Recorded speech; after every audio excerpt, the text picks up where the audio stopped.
Cette courte vidéo a pour vocation d'être une analyse qui, je l'espère, aboutira à une clarification des thématiques traitées durant le débat. Je présenterai sous forme de diaporama les éléments pertinents à retenir ainsi que les citations des ouvrages et des screens des mails. Les attributs sont-ils nécessaires ou possibles? Durant mon débat avec Von Reich, celui-ci m'a affirmé que les attributs sont des possibles en soi, rendus nécessaires par la date, et que la relation entre eux était une relation de causalité. Cependant, après vérification, cette croyance-là est réprouvée par le consensus de l'école Ash'ari Maturidi. Voyons voir de plus près ce que les savants disent à ce sujet.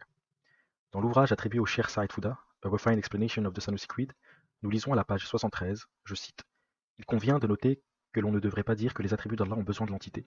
Il faudrait plutôt dire qu'ils subsistent en eux-mêmes au sein de l'entité, car le besoin s'applique à l'autre. Et l'on ne dit pas que les attributs sont distincts de l'entité, tout comme on ne dit pas qu'ils sont l'entité elle-même. » Fin de citation. Voici un autre passage qui est d'une clarté éblouissante. Je cite, « Notez également que la nécessité de l'existence des attributs qualitatifs est intrinsèque, tout comme la nécessité de l'existence de l'entité divine est intrinsèque. Ils ne sont pas simplement possibles en eux-mêmes et nécessaires en raison de l'existence nécessaire de l'entité divine. » Fin de citation. Page 76. Cependant, afin de clôturer d'une manière décisive mon investigation, j'ai directement pris la peine de poser la question à plusieurs savants, dont Saïd Fouda lui-même. Lisons en premier la question que je lui ai posée, puis sa réponse. Question. Je souhaiterais vous demander de m'éclairer sur une question théologique. Les attributs de Dieu sont-ils intrinsèquement nécessaires, ou deviennent-ils nécessaires en raison de son essence? Une question connexe est de savoir si les attributs de Dieu émanent de son essence. Fin de citation. Réponse du Cheikh. Les attributs de Dieu très haut ne sont ni causés, ni dérivés de son essence. Allah est caractérisé par des attributs essentiels qui lui sont inhérents de manière nécessaire. Cela ne s'applique pas seulement à son essence, et on ne peut pas dire que les attributs d'Allah, le très haut, sont possibles. Fin de citation. Un élément important à relever ici est que le terme utilisé en arabe pour causer est illa et non fa'il, comme l'a prétendu Von Reich. Nous avons notamment la réponse du Cheikh Faraz Rabbani, enseignant à l'Institut Seeker Guidance et lui-même fondateur de celui-ci, répondant en étayant avec des sources qui font autorité. J'espère que vous allez bien. L'entité, date et les attributs sifat d'Allah sont intrinsèquement nécessaires. Wajib. Bajuri, Tuhfat al-Murid ala Jawharat al-Tawhid, Laqani, Umdat al-Murid, Sharh Jawharat al-Tawhid, Ibn Arafa, al-Mukhtasar al-Kamili, etc. À quoi se réfère le nom divin Allah? Le nom divin Allah est le nom personnel de Dieu, l'existant nécessaire, le créateur. Il se réfère à la fois à l'entité et aux attributs, puisque les attributs sont nécessaires et inséparables de l'entité. Fin de la réponse. Ma question a d'ailleurs été publiée sur le site. Vous pourrez retrouver le lien en description de la vidéo. Ce que nous pouvons conclure de ce qui vient d'être explicité est que, premièrement, les attributs sont nécessaires en eux-mêmes, bien que subsistant dans la date. Et le corollaire est que la croyance consistant à dire que les attributs sont causés par l'essence est fausse. Cependant, une question demeure. Étant donné que les attributs dépendent de l'essence en ce qu'ils ne peuvent subsister en dehors d'un substrat, en l'occurrence la date, n'est-ce pas une raison suffisante pour les considérer comme étant des possibles en soi? Si nous acquiesçons ce raisonnement-là, alors il est important de notifier qu'une essence elle-même ne peut exister sans attribut. Je cite, « Un attribut étant inné à l'essence, c'est-à-dire que dans le domaine externe de l'existence, une essence ne peut exister sans attribut. » Fin de citation.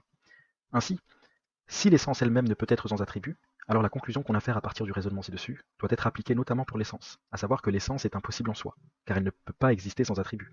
Par conséquent, si les attributs sont nécessaires à l'essence et l'essence nécessaire aux attributs, de deux choses l'une.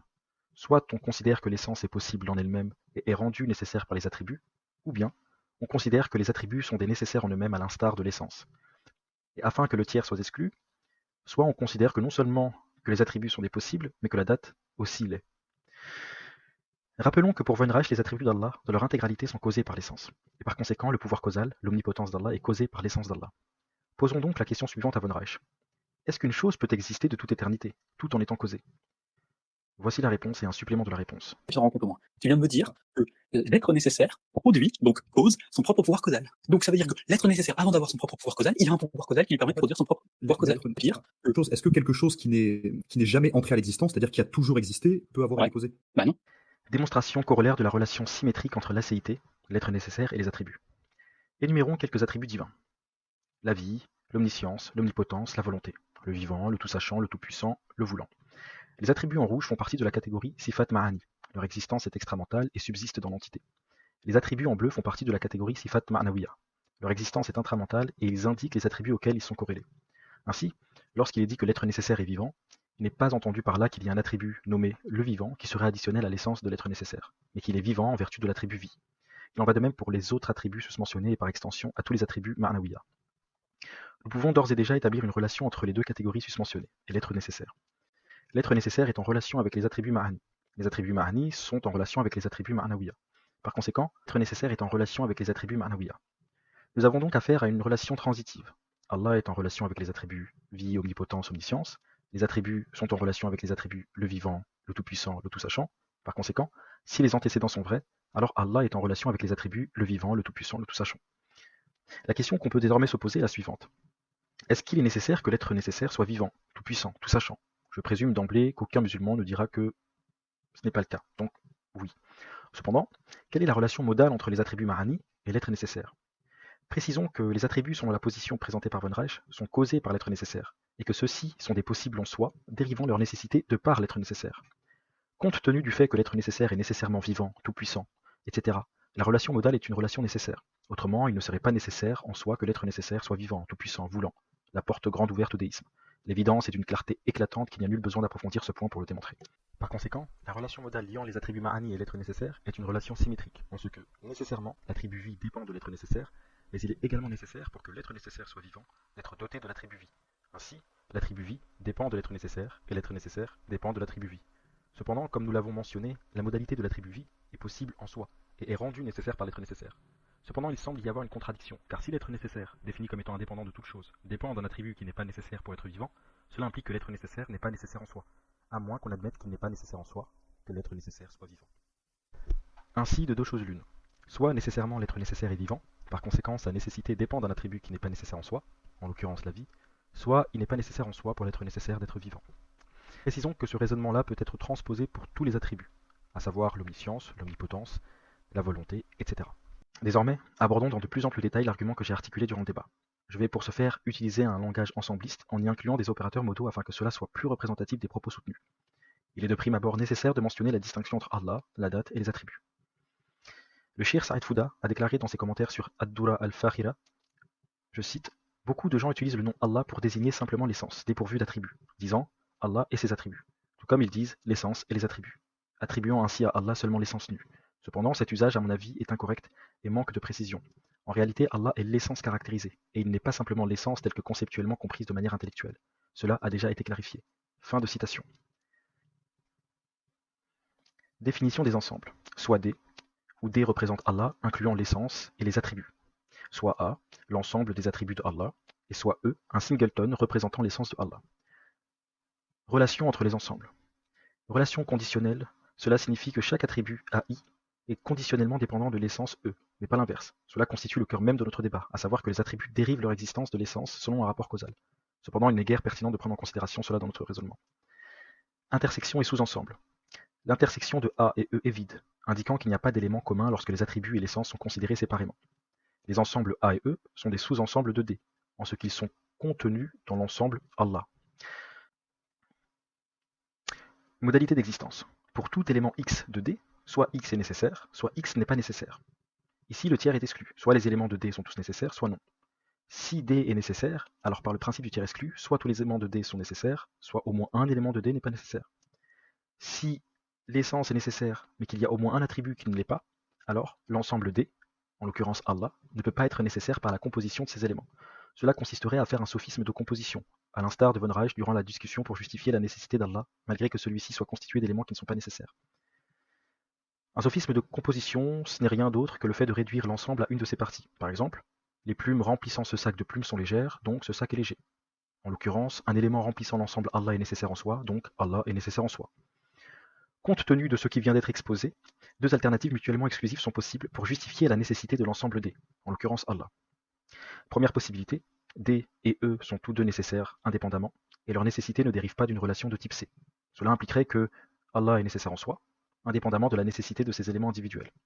Deuxième possibilité, la nécessité de D, c'est-à-dire Allah, dérive d'une relation de type C, par E. Cela signifie que la nécessité de l'ensemble Allah est conditionnelle à la nécessité de l'essence, l'élément qui est contenu, et non à la nécessité de chaque attribut individuellement. Penchons-nous un instant sur le formalisme présenté. Après l'articulation de mon argument, von Reich est revenu plusieurs fois sur sa position. Il avait admis premièrement que Allah est l'ensemble date plus attribut. Il avait admis par la suite qu'il y avait une relation partie-tout et que non seulement la date était nécessaire en soi, mais Allah aussi. Par la suite, il a abandonné cette position pour affirmer l'identité entre Allah et la date, en pensant éluder mon argument. En réalité, cela fait l'effet inverse et ne fait que complexifier le problème et nous allons voir succinctement pour quelles raisons. Premièrement, l'ensemble A, regroupant tous les attributs, ne peut être nié. L'ensemble E, pour l'essence, date, ne peut non plus être nié. La relation liant l'essence et les attributs ne peut être niée notamment. Par conséquent, l'expression formelle de cette liaison doit donner lieu à l'ensemble D, contenant l'essence plus les attributs. Si tel n'est pas le cas, alors von Reich et Aflaton, et par extension tous ceux qui défendent une telle position, seraient contraints de dire qu'il n'existe pas réellement d'entité divine concrète dont la quiddité contiendrait les attributs qu'on lui prédique, et que les attributs ne seraient conséquemment pas nécessaires pour que Dieu soit Dieu. Le corollaire est qu'il n'y aurait pas de critères épistémiques objectifs pour établir ce qui pourrait être candidat au concept de la divinité. Compte tenu du fait qu'Aflaton affirme l'existence plurielle d'entités nécessaires en soi et que von Reich affirme le contraire, le critère de l'acéité pour déterminer l'existence unique d'un Dieu est rendu caduque. Nous posons donc la question suivante. S'il n'existe pas une quiddité dont l'identité est le fait d'être caractérisé par les attributs de perfection, alors comment déterminer qui est Dieu dans le système sunnite? Nous avons vu que le fait qu'un être soit un causé n'est pas suffisant. On pourrait m'objecter en disant que c'est le fait d'être un sujet qui fait que Dieu est Dieu, et en l'occurrence, les attributs ne sont pas des sujets. Outre la définition arbitraire avancée, nous pouvons aisément rétorquer en disant qu'une substance, c'est-à-dire un sujet, ne peut exister sans attribut. En effet, ce serait comme affirmer l'existence d'attributs en dehors d'un substrat. Tout comme un attribut ne peut exister en dehors d'un substrat, la substance ne peut exister sans attribut. Par conséquent, la seule solution est d'admettre qu'Allah est l'ensemble essence plus attribut, conformément aux sources et réponses des savants musulmans que j'ai avancées. Mais analysons plus en détail une des conséquences de la position de von Reich dans l'apologétique musulmane contre les athées. Un argument phare est celui de la contingence, propre à la tradition islamique. Celui-ci consiste à classifier suivant les trois catégories du jugement rationnel, à savoir nécessité, possibilité, impossibilité, les existants. Nous allons occulter ici la démonstration, mais l'aboutissant de cet argument est de démontrer que l'ensemble des possibles existants, donc contingents, ne peuvent donner lieu à un ensemble nécessaire par transitivité. Ainsi, et ce qui est correct, étant donné que l'identité d'un ensemble dépend de ses éléments, si ces éléments ne contribuent pas tous à sa nécessité, alors l'ensemble ne peut pas être nécessaire. Nous pouvons dire que les éléments de l'ensemble font transiter la modalité à l'ensemble. Or, suivant les propres dires de von Reich, un ensemble peut être nécessaire bien que ces éléments ne le sont pas tous. Par conséquent, cet argument cosmologique est compromis, à moins que la première alternative susmentionnée soit adoptée. Posons la question suivante à von Reich. Est-ce qu'Allah peut-il être nécessaire alors qu'une de ses parties est impossible en soi? Ton être nécessaire n'a rien de nécessaire, c'est impossible en soi, parce qu'une de ces parties est possible. Très bien. La substantifique moelle de mon argumentaire ayant été présentée, je vais désormais expliciter la défense que j'ai adoptée face à l'argument de von Reich à l'égard de ma théologie. Il est nécessaire cependant d'apporter quelques clarifications rudimentaires pour la bonne compréhension de ce qui va suivre. Durant la discussion, je me suis efforcé d'apporter une démonstration métaphysique mettant en lumière une typologie catégorique de ce qui peut être considéré comme une propriété essentielle, intrinsèque, et ce qui peut être considéré comme une propriété individuelle, extrinsèque. Voici les critères d'indépendance. Je cite, il est possible pour un objet solitaire de posséder P, il est possible pour un objet solitaire de ne pas posséder P, il est possible pour un objet accompagné de posséder P, et il est possible pour un objet accompagné de ne pas posséder P. Comme nous le voyons dans les critères établis, une propriété intrinsèque est donc une propriété qu'un objet peut avoir indépendamment de son état de solitude ou d'accompagnement, ce qui capture l'idée intuitive qu'une propriété intrinsèque est telle que sa possession ou son absence est indépendante de l'existence ou de la non-existence de toute autre entité. Ainsi, même si une propriété intrinsèque est compatible avec la solitude, le fait qu'un objet soit solitaire n'est pas ce qui le fait posséder ce type de propriété. L'absence de la propriété est également compatible avec la solitude. De même, en ce qui concerne la compagnie, si une propriété est intrinsèque, alors le fait qu'un objet soit accompagné n'est pas ce qui fait qu'il possède cette propriété. L'absence de la propriété est également compatible avec la compagnie. La sous-condition B du critère indique que si une propriété P est intrinsèque, alors il est possible qu'il existe un objet solitaire qui ne possède pas la propriété. En appliquant cela à la question en cours, nous pouvons voir que l'hypothèse de l'intrinséquité de la propriété d'acéité, c'est-à-dire la propriété de ne dépendre d'aucune autre entité, compte tenu de la sous-condition spécifique ci-dessus, semble incorrecte, car cette propriété n'est pas indépendante de la compagnie. En effet, si cette propriété devait être indépendante de la compagnie, alors un objet solitaire devrait également pouvoir ne pas posséder cette propriété, ce qui n'est clairement pas le cas. Plus précisément, comme indiqué précédemment, pour qu'un objet ne possède pas la propriété d'acéité, il doit nécessairement dépendre de l'existence d'une autre entité totalement distincte. En d'autres termes, il n'est pas possible qu'un objet donné soit réellement solitaire, et donc qu'il existe sans être accompagné, et qu'il soit une entité dépendante, c'est-à-dire qu'il ne possède pas la propriété d'acéité. Pour qu'un objet ne possède pas la propriété d'acéité, il serait en effet nécessaire que l'objet en question soit accompagné. Par conséquent, parce que la propriété d'acéité n'est pas indépendante de la compagnie, elle ne peut pas être considérée comme intrinsèque, compte tenu de la nécessité du critère d'indépendance pour l'intrinséquité. La propriété d'acéité doit donc être extrinsèque, et en tant que propriété extrinsèque, sa possession par le Père et son absence de possession par le Fils et l'Esprit n'entraînent aucune subordination ontologique au sein de la Trinité. Quel est le rapport entre la quiddité générale, être nécessaire, et la propriété de l'acéité? Une quiddité générale, c'est simplement la considération conceptuelle, intramentale à l'inverse d'une quiddité particulière. Dans le tableau affiché, la catégorie quiddité générale comprend l'universel homme, ou encore cheval, et un correspondant extensionnel dans la catégorie quiddité particulière, Socrate et Bucéphale. La définition d'une quiddité générale se rapporte à ses propriétés essentielles, les propriétés dites nécessaires pour qu'un objet extramental, satisfaisant ces propriétés, puisse être considéré comme tel. La quiddité particulière est l'individuation de cette quiddité générale, en d'autres termes, les propriétés qui font qu'un sujet est ce qu'il est. C'est notamment un critère de différenciation entre les individus d'une même espèce. Dans les propositions impliquant la modalité, comme celle concernant l'être nécessaire, La modalité, comme la nécessité, s'applique au contenu propositionnel et non à la proposition en tant que telle. C'est donc une proposition d'erré. Cela diffère des propositions d'édicto, plus simples, où l'accent est mis principalement sur le contenu d'une croyance ou d'une affirmation, sans entrer dans la complexité des opérateurs modaux et des quantificateurs.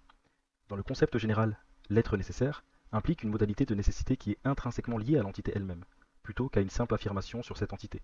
Cela suggère une structure logique où l'opérateur modal, la nécessité, la possibilité, etc., et en l'occurrence la nécessité, est subordonné au quantificateur, comme dans « il est nécessaire qu'il existe un être, etc. ». Cette subordination est différente de celle des propositions d'édicto typiques, où la modalité n'implique pas une telle relation complexe entre les opérateurs et les quantificateurs.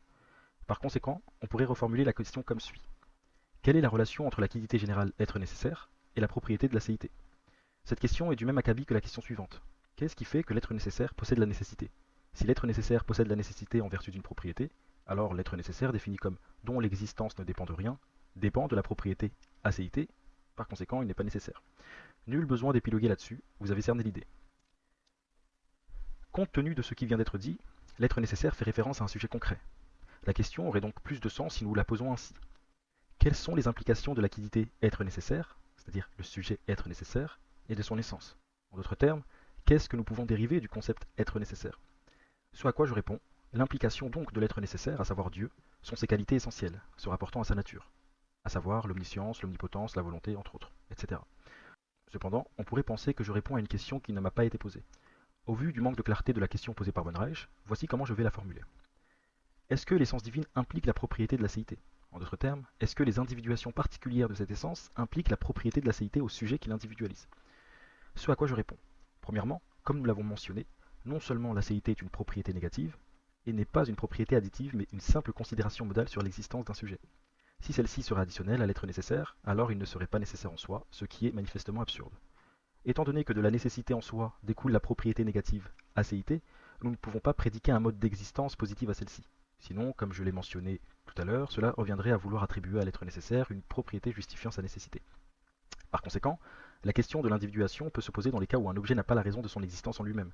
Ainsi, lorsque nous considérons la modalité existentielle des deux autres sujets, Fils et Saint-Esprit, nous l'inférons à partir des propriétés relationnelles vis-à-vis du Père, à savoir l'engendrement et l'aspiration.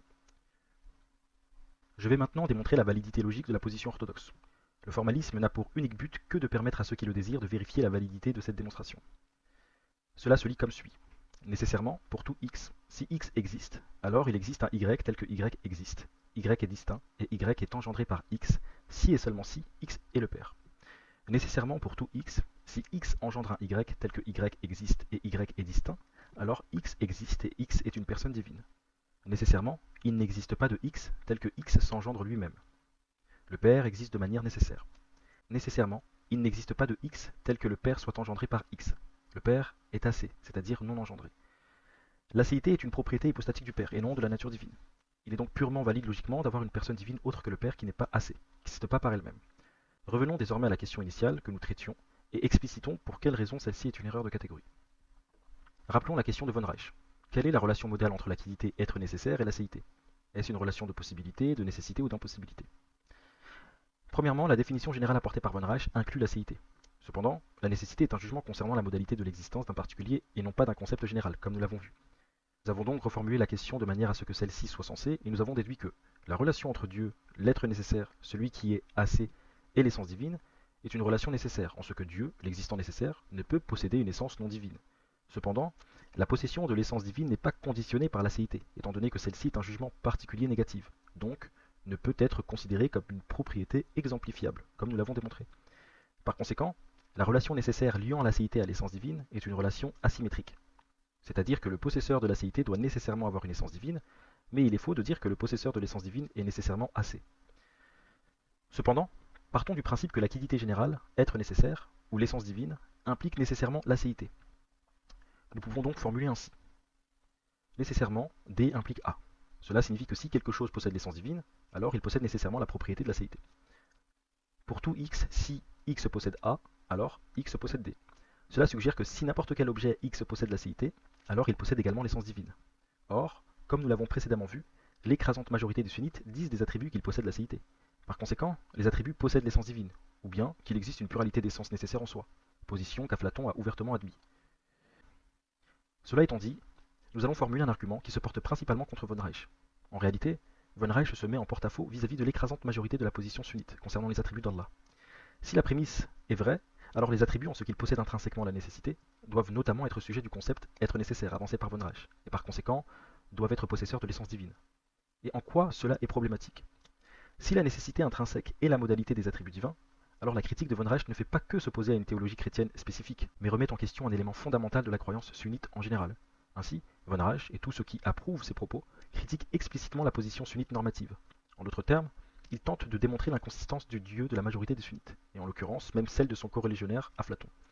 Conclusion, ne pas suivre aveuglément les propos d'une personne sans en avoir jugé la validité épistémique et les conséquences dans notre système de croyance. Abordons maintenant un autre problème. L'issue de ces débats a mis en lumière une tension fondamentale au sein du système de croyance sunnite, et plus exactement celle du manque de normativité théologique. Comme vous pouvez le constater, Aflaton et von Reich ont présenté une théologie diamétralement opposée. Mais le plus paradoxal dans tout cela, c'est qu'ils prétendent que les deux positions sont non seulement acceptées, mais de surcroît valides. Voici en quoi est-ce problématique. Formulons la position de von Reich comme suit. Les attributs d'Allah sont causés par son essence et ne sont pas nécessaires en soi. Et la position d'Aflaton comme suit. Les attributs d'Allah ne sont pas causés et ce sont des êtres nécessaires. Si nous nous demandons quelle est la valeur de vérité de ces deux propositions au sein du sunnisme, suivant les propos de mes interlocuteurs, les deux sont vrais. Cependant, les deux propositions sont mutuellement exclusives. Qui peut prétendre fidèlement représenter théologiquement la position orthodoxe du sunnisme, après cela?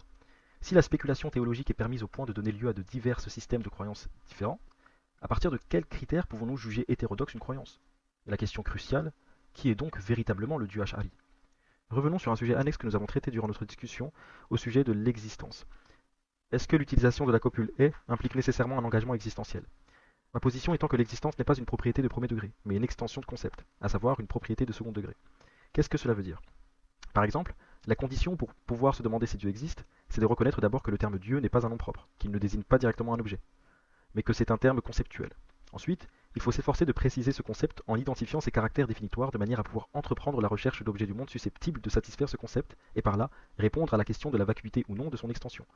Et c'est ainsi qu'en définitive, l'intuition kantienne selon laquelle l'existence n'est pas un prédicat réel trouve un fondement logique.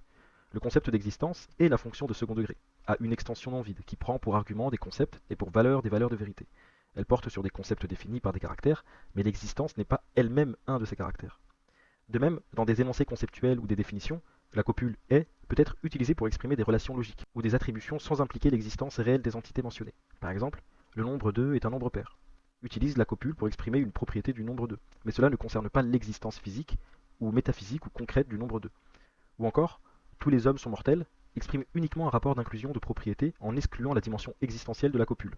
L'énoncé « tous les Grecs sont mortels », à la différence de l'énoncé « Socrate est mortel », ne nomme personne et exprime seulement et uniquement un rapport entre prédicats. Ainsi, l'implication existentielle concrète s'exprime que par les propositions existentielles du type « quelque P sont A ». Cependant, si l'existence est considérée comme une propriété de premier ordre, ce que dénotent les propos de von Reich, elle serait alors une caractéristique directe des objets, au même titre que la couleur, la forme ou la taille. Cela signifie qu'un objet pourrait avoir ou ne pas avoir l'existence de la même manière qu'il pourrait avoir une certaine couleur. Cette perspective soulève des problèmes, car elle implique que les objets non existants ont une sorte de statut ontologique, même s'ils n'existent pas. La conséquence est que la simple spéculation concernant des concepts définis, étant mise en relation avec des prédicats, ou de simples propositions impliquant la copule « est », serait en réalité un engagement ontologique vis-à-vis des entités considérées. Exemple, considérons une suite de syllogismes en darabti, pour illustrer l'absurdité de cette position. Tous les dragons crachent du feu. Or, tous les dragons sont des animaux. Alors, quelques animaux crachent du feu. Ou bien encore, tous les indestructibles ont des super-pouvoirs. Or, tous les indestructibles sont des êtres humains. Alors, quelques êtres humains ont des super-pouvoirs. Si on admet la subalternation traditionnelle, ce que von Reich semble faire, on est conduit à conclure que quelques animaux crachent du feu et quelques humains ont des super-pouvoirs sont vrais, ce qui manifestement est faux. En raison de ce qui a été mis en lumière concernant le concept d'existence, le raisonnement n'est plus valide, car on ne peut inférer de tous à quelques en l'absence d'un engagement existentiel explicite. Clarification et revue des erreurs logiques et épistémologiques commises par mes interlocuteurs. Contrairement à ce qu'affirme von Reich, je ne refuse absolument pas d'attribuer une valeur de vérité et une modalité à une proposition purement conceptuelle, mais qu'une telle attribution n'impliquait aucunement un engagement existentiel du contenu propositionnel, comme nous l'avons vu. Considérons la proposition suivante. Pégase est télé. Cette proposition est nécessaire, et elle est vraie. La modalité ainsi que la valeur de vérité ne constituent aucunement un jugement concernant la vacuité ou non de l'extension du concept. La proposition est vraie et nécessaire, car le concept Pégase est défini comme étant ailé. Nous pouvons lire la proposition ainsi, le cheval ailé est nécessairement ailé. Nous pouvons notamment induire par la proposition précédente la possibilité de l'extension du concept, et ce de manière nécessaire, c'est-à-dire que dans tous les mondes possibles, il est nécessairement possible que P. Ce n'est rien d'autre que l'axiome du système S5. Les confusions que von Reich commet l'ont induit à rejeter l'axiome S5 car selon lui, cela impliquait l'existence actuelle d'une possibilité, ce qui n'est bien évidemment pas le cas. Encore une fois, la modalité et la valeur de vérité de la proposition ne concernent aucunement l'extension du concept. Pour énumérer succinctement ce que j'ai mis en exergue, notons quelques points extensifs. L'utilisation de la copule n'implique aucunement un engagement existentiel concernant le concept évoqué dans la proposition. Il en va de même pour l'attribution d'une valeur de vérité à une proposition. La simple considération d'un concept en lui attribuant une modalité, à savoir si le concept n'implique aucune contradiction logique par exemple, n'implique pas qu'on puisse en tant que tel attribuer une valeur de vérité au concept, à savoir s'il est vrai ou faux, mais seulement de quel objet il est vrai et de quel objet il est faux. C'est-à-dire quelles sont les propositions dans lesquelles ce concept intervient qui sont vraies et quelles sont celles qui sont fausses. Les jugements universels, l'homme est mortel ou tous les hommes sont mortels, n'ont malgré une structure linguistique semblable, pas du tout la même structure logique que les énoncés singuliers, Socrate est mortel. Si les énoncés singuliers constituent d'authentiques prédications attributives d'une propriété M à un objet sujet A, les énoncés universels et particuliers ont une structure bien plus complexe, qui fait intervenir plusieurs prédications attributives, puisqu'il y a plusieurs prédicats, à savoir homme est mortel. Ainsi, l'énoncé universel l'homme est mortel, loin d'être l'attribution d'une propriété à un objet, est en fait la subordination d'une propriété à une autre. C'est-à-dire que tous les objets auxquels la première propriété peut être attribuée sont aussi des objets auxquels la seconde propriété peut être attribuée. La forme logique de cet énoncé universel est donc la suivante. Être homme implique être mortel, c'est-à-dire que quel que soit x, si x est homme, alors x est mortel. C'est là qu'apparaît l'interprétation dite mathématique de la logique prédicative. Un prédicat est une fonction propositionnelle dont le domaine est un ensemble non vide d'objets, et le codomaine un ensemble de valeurs de vérité. Ainsi, un énoncé qui serait affecté simultanément à plusieurs valeurs de vérité échapperait au cadre de la logique classique. Autre erreur relevée est la confusion entre objet et concept, qui est d'ailleurs l'origine même des confusions commises par von Reich. Un objet est singulier, celui-ci peut appartenir à une classe d'objets, un ensemble, d'un même concept dont il est une extension. On parlera alors de constante d'individus de tous les individus appartenant à une même classe d'objets. Distinction fondamentale entre une description définie et un sujet-objet. L'utilisation d'un nom propre dans une expérience de pensée quelconque n'est rien d'autre qu'une description définie qui se rapporte à un concept général. Par exemple, Apollon, Pégase, Zaïd. Contrairement à ce que l'on pense, ces noms n'occupent pas la place d'authentiques noms propres, dans une proposition complexe mais la place du concept. L'exposé qui vient d'être présenté concerne uniquement les principaux sujets que je considérais être pertinents pour la bonne compréhension des débats. Ce n'est bien évidemment pas une explicitation exhaustive, mais cela pourrait vous orienter vers des sources primaires traitant des thématiques abordées afin que vous puissiez approfondir dans de plus amples détails ce que je viens d'énoncer. Je me devais d'apporter toutes ces clarifications en espérant qu'elles auront un effet positif sur vous, et ce, quelle que soit votre confession. Vous retrouverez toutes les sources citées en description de la vidéo. Merci de m'avoir écouté.